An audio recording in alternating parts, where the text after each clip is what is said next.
Bom dia a todos. Aqui estamos em nome da Casa Espírita Cristã Maria de Nazaré, do nosso grupo de estudos espíritas Rita de Cássia, no Leblon, ainda fechado devido à pandemia, e assim que ainda estamos afastados fisicamente, mas unidos em corações. E hoje aqui estamos para refletirmos um pouco sobre uma passagem dos Evangelhos de Jesus, sob a ótica da visão espírita.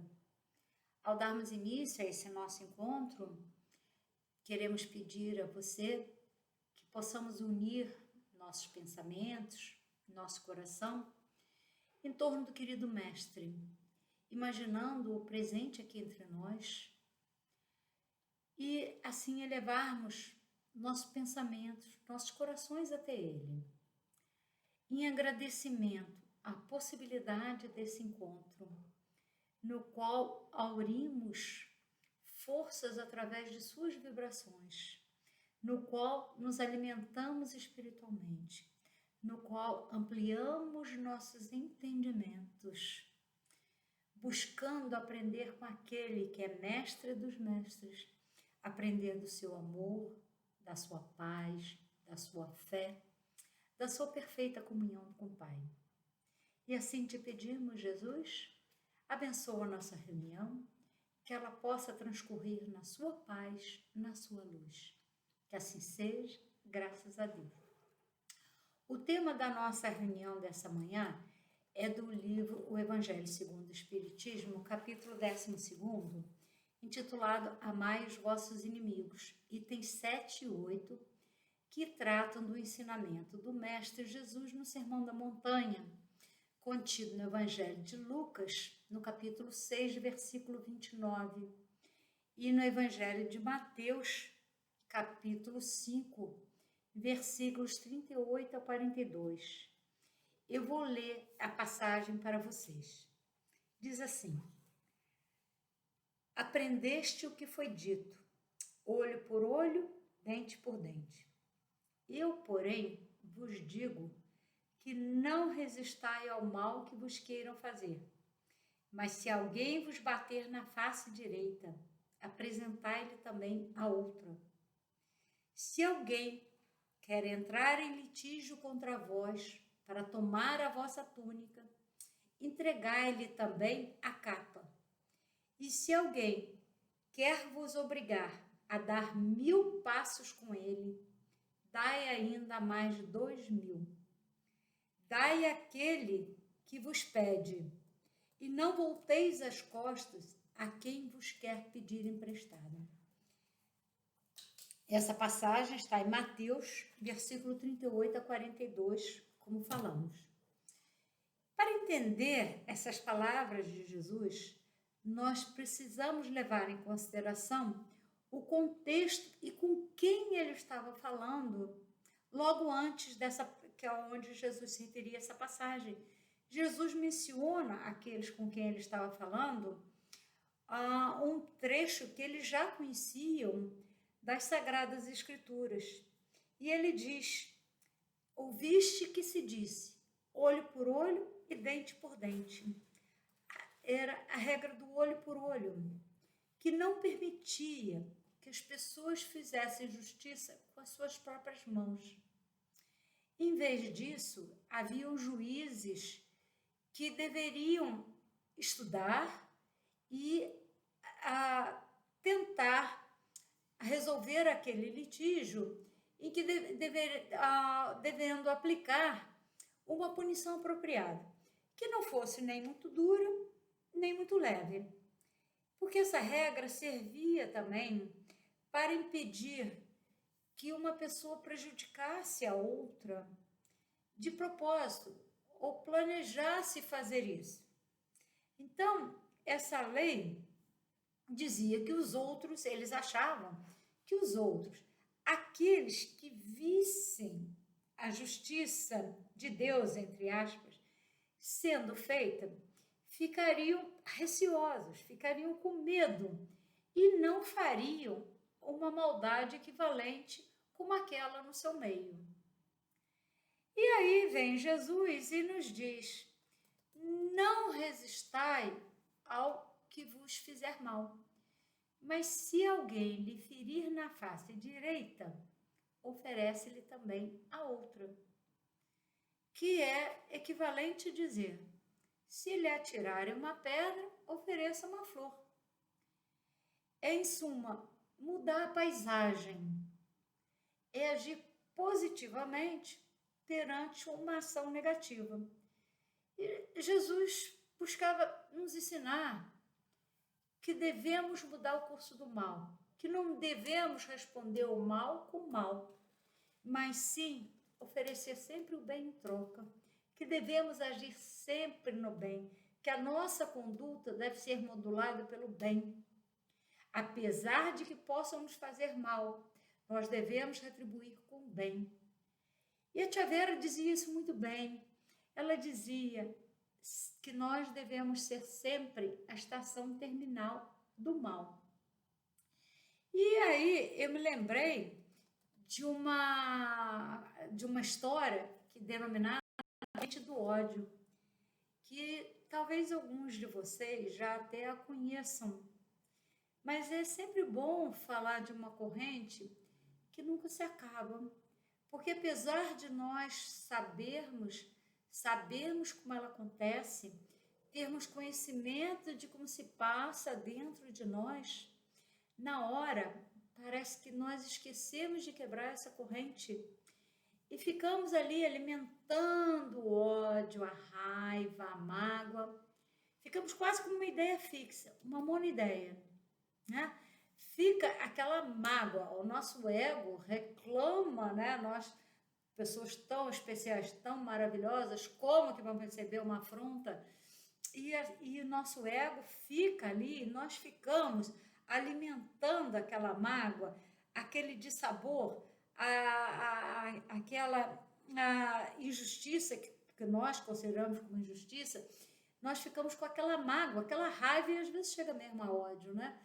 Nós ficamos alimentando com uma ideia fixa. E ficamos, e esquecemos que o primeiro e melhor remédio que temos é quebrar essa corrente. É partirmos para um outro pensamento, é mudarmos o pensamento. Porque mudando o pensamento, nós mudamos a sintonia, nós mudamos a nossa vibração. Né? Eu vou contar para vocês essa história que é intitulada A Corrente do Mal, a Corrente do Ódio.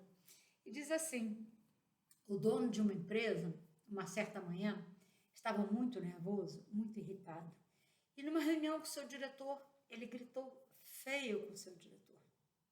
O seu diretor teve que engolir a situação, mas ficou muito mal por dentro. E aí, quando foi em casa, na hora do almoço, gritou com a esposa. Porque na hora que ele viu, ela tinha preparado um almoço gostoso, um almoço farto, e ele achou que ela estava gastando demais e brigou com ela e gritou com ela. Ela, por sua vez, sentida com os gritos do marido, ela que tinha preparado com tanto carinho aquele almoço, ela sentido com aquela retribuição do marido, ela vai e grita com a sua secretária, porque a sua secretária, sem querer, havia quebrado um copo. A secretária, por sua vez, ferida pela patroa, tropeça e xinga o cachorrinho da casa. O cachorrinho sai em disparada. E no que ele sai em disparada, ele vai e morde uma senhorinha que passava pela frente da casa. Essa senhorinha resolve ir até a farmácia para tomar a vacina contra a raiva, para se proteger daquela mordida. E lá, quando ela toma a vacina, quando acaba, ela começa a gritar com o farmacêutico, porque a injeção havia doído. O farmacêutico fecha a farmácia, está na sua hora de fechar, fecha a farmácia e vai para casa. Quando chega em casa, ele grita com sua mãe, porque o jantar que ela estava lhe oferecendo não era o jantar que ele esperava. ele achava que não era um bom jantar. E ele grita com sua mãe. E sua mãe vai, afaga seus cabelos, faz-lhe um carinho, beijam e diz: filho, se esse jantar hoje não está do seu agrado, fique tranquilo. Amanhã eu vou fazer sua comidinha predileta. Você trabalha muito, você está muito cansado, você está nervoso. Tome seu banho. Eu vou já trocar os lençóis da sua cama, colocar lençóis limpinhos, cheirosinhos, para você descansar bem, ter uma boa noite de sono, que você amanhã vai estar se sentindo uma outra pessoa, você vai estar se sentindo bem melhor. E abençoando, retirou-se e deixou-o sozinho com seus pensamentos. O que aconteceu nesse momento? Quebrou-se a corrente, o círculo da raiva, da mágoa, e estabeleceu-se um círculo de amor, de doçura, de compreensão, de tolerância e de perdão. Oferecer outra face é isso aí. É isso que Jesus nos ensina. É responder a um agressor sem o uso de violência. É não ser reativo, mas ser proativo. Ser reativo é o ato de reagir após um acontecimento, após uma ação.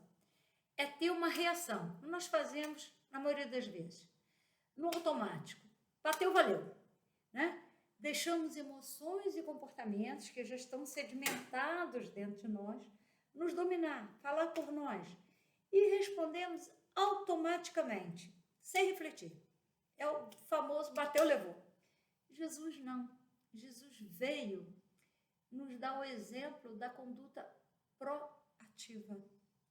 Jesus jamais imagina responder no impulso, mas veio nos ensinar, pensa no acontecimento, pensa na sua próxima atitude, pensa na sua resposta, não haja sob o impulso, porque Jesus tinha total controle de si mesmo, e é isso que ele tenta nos ensinar, é nós buscarmos ter esse controle sobre nós mesmos. Jesus foi um grande mediador, né? Porque pregava sempre a concórdia. Como diria nos dias de hoje, ele sempre achava que era melhor ter a paz, ser feliz, do que ter razão. Aliás, nós já paramos para pensar o quanto nós agredimos aos outros na busca de ter razão. Quantas situações de conflitos criamos por uma mera busca de ter razão, que no fundo é uma mera vaidade, que importa eu ter razão. Muito melhor eu manter a paz, eu manter a concórdia. Nós nunca paramos para pensar o preço alto que pagamos para ter razão. Qual é o custo dessa razão? Às vezes é o preço de uma amizade. Às vezes perdemos uma amizade querida ou deixamos essa amizade sentida, magoada, por simplesmente queremos ter razão. Queremos que predomine o nosso pensamento, a nossa maneira de ver. E a maneira de ver, existem várias maneiras de ver o mesmo assunto. Existe aquela história dos 4 cegos que vendo um elefante, que estando na frente de um elefante e colocando a mão nele, cada um, dependendo da parte que coloca do elefante, vai descrever o elefante de maneira diferente. E nenhuma delas terá o entendimento do contexto total. Né? Porque um pode ver o chifre, o outro o rabo, o outro a pele, mas não vão ter uma ideia do contexto total. E assim são os nossos pontos de vista, as nossas ideias. Cada um tem o seu ponto de vista, a sua ideia, de acordo com a sua vivência. nós precisamos respeitar dos outros e não causar, de repente, a perda de uma amizade, um desgaste profundo nas relações familiares, pelo simples propósito de impor argumentos e ideias. Muitas vezes, e a maioria dessas vezes, nós entramos e, sem raciocinar, nós travamos um duelo de ideias, como se nós estivéssemos numa verdadeira batalha. Antes de buscarmos ter razão, melhor buscarmos ser felizes, melhor buscarmos a paz, a concórdia, preservarmos a harmonia, a paz do espírito. Jesus foi o grande semeador da paz.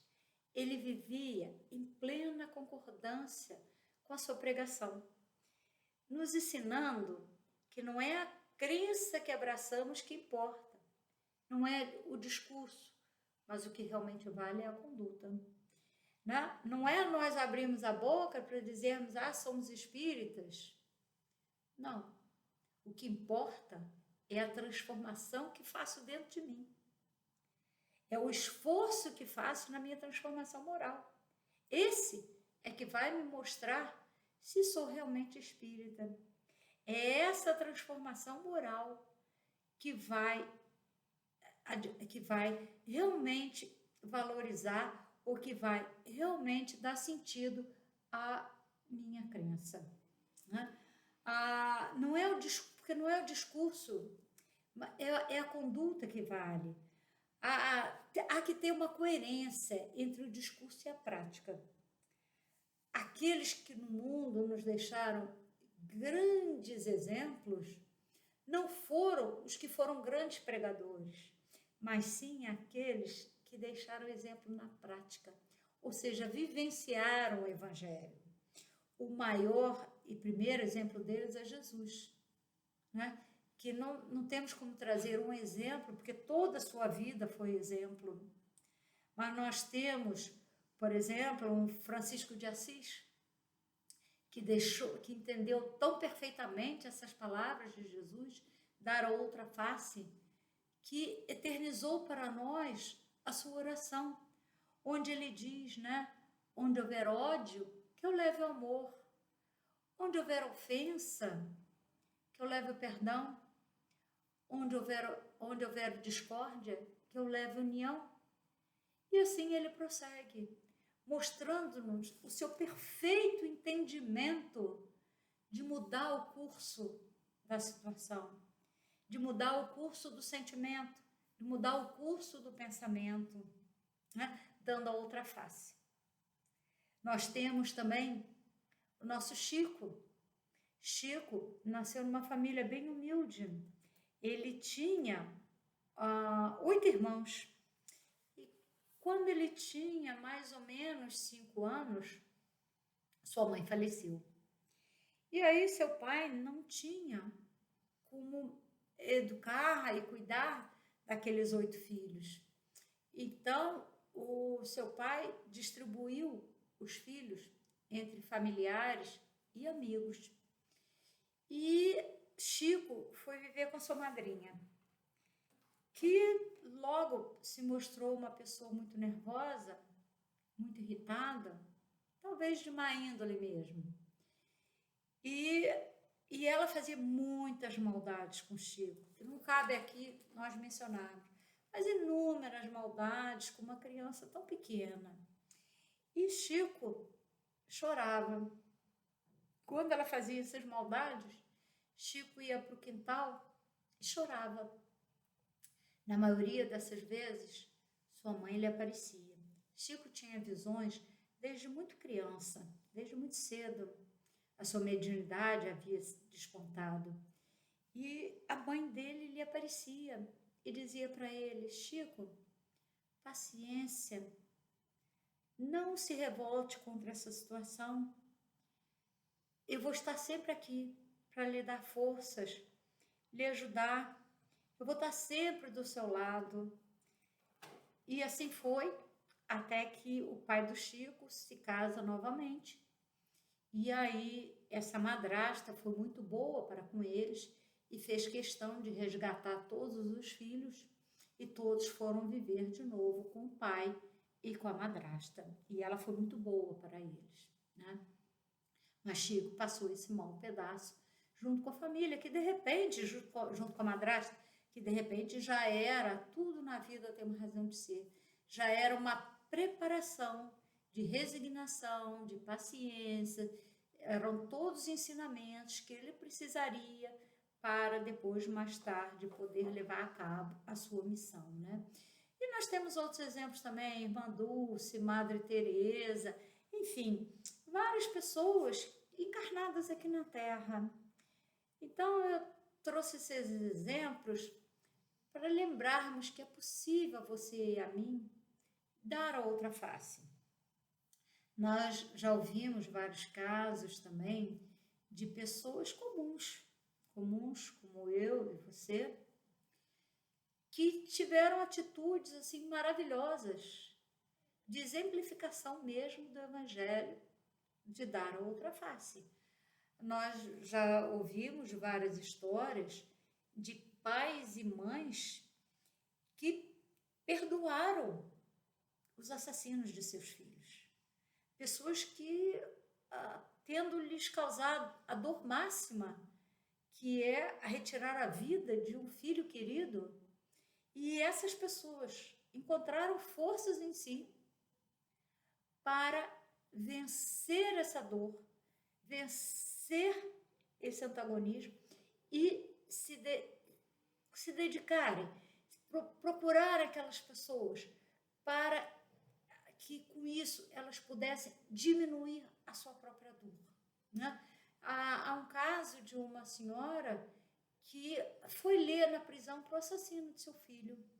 Ela ia e lia para ele semanalmente, visando com isso, com a sua leitura, mudar a maneira de pensar daquela pessoa, mudar o seu entendimento sobre a vida, mudar o foco de vida daquela pessoa, né? Há também um pai em São Paulo que foi à prisão perdoar o assassino de seu filho. E assim, nós temos várias histórias de pessoas que buscaram aqueles seus algozes naquele momento, buscando aliviar o seu sentimento, que na realidade estava aliviando o seu próprio sentimento, estava aliviando seus corações da mágoa, do ressentimento, do ódio, e tentando transformar aquele sentimento, coisa que não é fácil realmente, não é nada fácil, mas tentando transformar aquele sentimento em amor, em aceitação, em resignação. E aí eu pergunto a vocês, nós todos sonhamos com um mundo de paz, de harmonia, de fraternidade, de amor.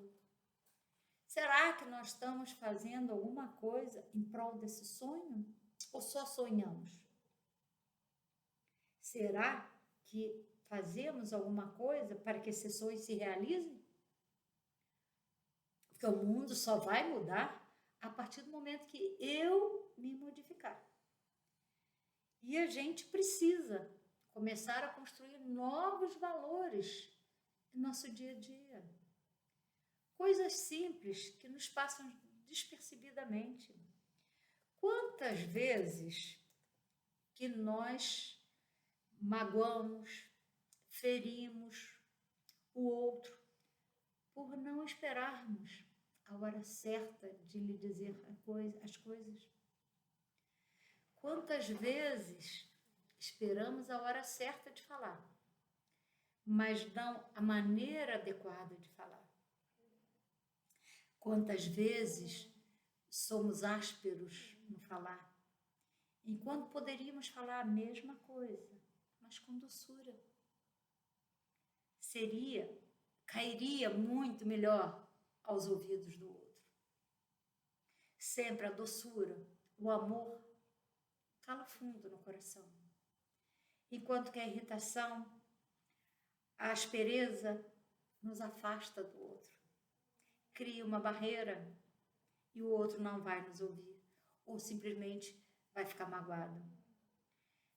Então, isso é dar a outra face.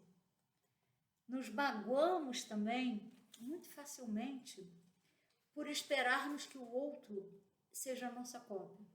Que o outro haja, reaja, pense, sinta, igualzinho a nós. Nós queremos que o outro seja uma cópia nossa. Nós esperamos que ele tenha atitudes iguais às nossas, mas não as dele mesmo. E ele é um ser diferente. Ele é único, ele é especial, tão especial quanto eu, tão especial quanto você. A gente ainda precisa aprender a superar essas diferenças e enxergar as virtudes do outro. A vida é, para nós, de acordo com o óculos que pomos para enxergar a vida. Se nós colocarmos lentes coloridas, lentes de amor, de pacificação, de fraternidade, nós vamos olhar assim o mundo. Se não, nós também, se pusermos os óculos de maledicência, de falta de aceitação, nós vamos enxergar assim. Basta vermos, né? Nós podemos ver isso muito claramente quando não estamos bem.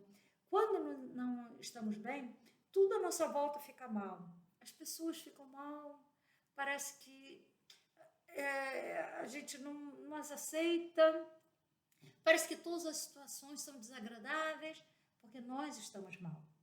Mas quando nós estamos bem, todo mundo é bom, todo mundo, a gente acha que todo mundo é muito querido, enfim, a gente vê pelo óculos da felicidade, do amor. E é esse óculos que a gente deve buscar, usar no dia a dia. Olhar o lado bom das pessoas, olhar as virtudes do outro, porque com certeza temos muito que aprender com todos que nos rodeiam. Isso é dar a outra face, é vivenciar o Evangelho, é a força do exemplo. O exemplo é que move uma legião. Sem abrir a boca, surpreende, modifica. Quantas vezes nós nos pegamos surpreendidos com certas atitudes que não esperávamos de nossos companheiros. E nos perguntamos o que é que ele tem, como consegue. Nós, às vezes, os conhecemos por um longo período, mas, de repente, somos completamente surpreendidos. Como somos surpreendidos com atitudes nossas mesmos. Nós pouco nos conhecemos e, muitas vezes, nós temos, parece que emerge lá do fundo, do nosso mais íntimo, uma reação que nós mesmos não conhecemos, né? Mas nós podemos dar a outra face, tratar com carinho, com amor, com respeito. Nós sempre admiramos aqueles que suportam com dignidade, com decência, com serenidade as coisas da vida, né? Admiramos a serenidade com que passam pelas suas dores. Há pouco tempo eu vi um velório que me chamou a atenção, que era uma moça nova que perdeu seu companheiro. Ela não estava menos sofrida que outra que estivesse ali aos prantos e berrando, mas ela estava contida na sua dor.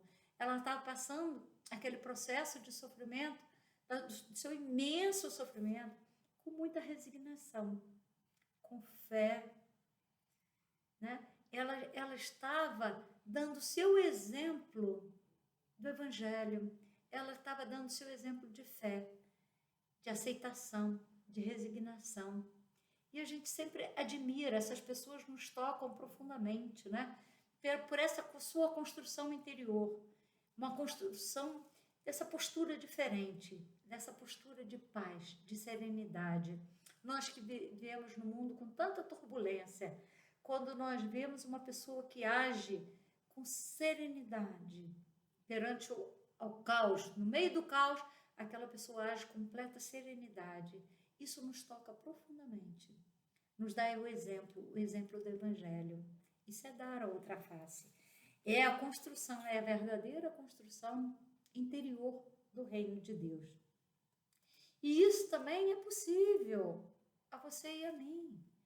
É possível não deixar que as coisas ruins nos afetem sobremaneira. Precisamos lembrar que eu não posso modificar o outro. Eu não tenho condições de modificar o outro. Mas eu posso me modificar. Eu posso me poupar. Eu posso diminuir o quanto eu deixo o outro me atingir. Porque se ele me atinge é porque eu deixo. E para isso eu preciso controlar minhas emoções. É preciso que eu consiga me serenar. É muito difícil para nós controlarmos nossas emoções. Nós não fomos educados com um trabalho de controle de nossas emoções. Nossas emoções ficam meio soltas, elas têm rédeas frouxas e elas, de repente, assomam e tomam conta de nós. E é preciso que, a partir do momento, toda vez que elas venham à tona, que eu tente reconhecê-las, para que eu possa ter melhor domínio sobre elas. E assim, eu consiga ter maior controle sobre mim mesmo. E eu possa agir com mais serenidade e assim me asserenar, né?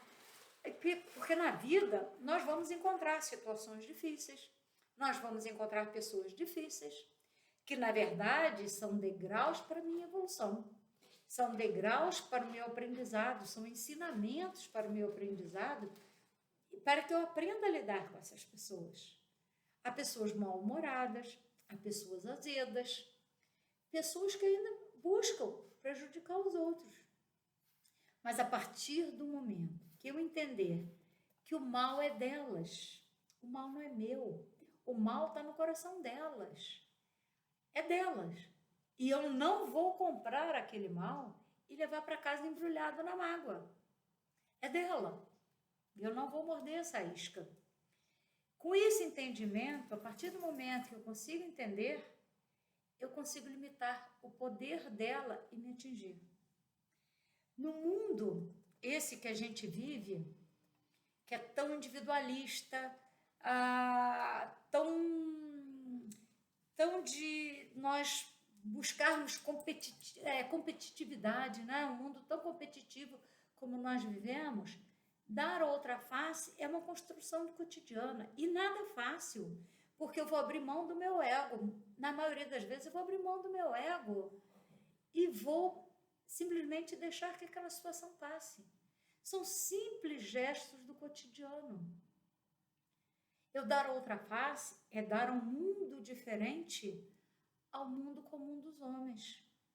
É, por exemplo, aguardar com paciência na fila do banco. É ter respeito, agir com respeito no trânsito. Respeitar a vez do outro. É saber ouvir. Nós temos muito pouco paciência no ouvir.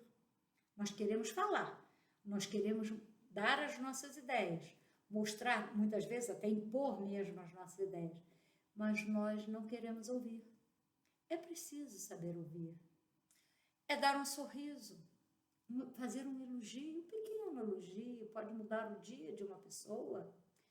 Pequenos gestos de amor e respeito ao outro. Podemos dar um pouco mais, podemos dar a outra face, aquela do nosso interior, cheio de vontade de tornar esse mundo um lugar melhor para nós vivermos. Sejamos nós a ofertar a face sorridente, a face otimista da vida, onde a tristeza, o pessimismo, o desânimo, a falta de fraternidade ainda impera. Vamos oferecer amor, oferecer paz, oferecer um pouco de luz. Nós podemos fazer isso. Nós já temos condições de fazer isso. Então, vamos lá? Vamos fazer o mundo melhor? E assim, nós chegamos ao final de nossa reunião. com os nossos corações repletos de gratidão ao querido Mestre Jesus por seus ensinamentos e exemplos tão preciosos, pelo seu amor incondicional, pela sua presença entre nós. E assim, pedimos a Ele permissão para que possamos encerrar essa nossa reunião com o firme propósito de nos tornarmos pessoas melhores, mais pacíficas, mais amorosas, que possamos fazer brilhar a nossa luz como Jesus nos ensinou. Que assim seja, graças a Deus.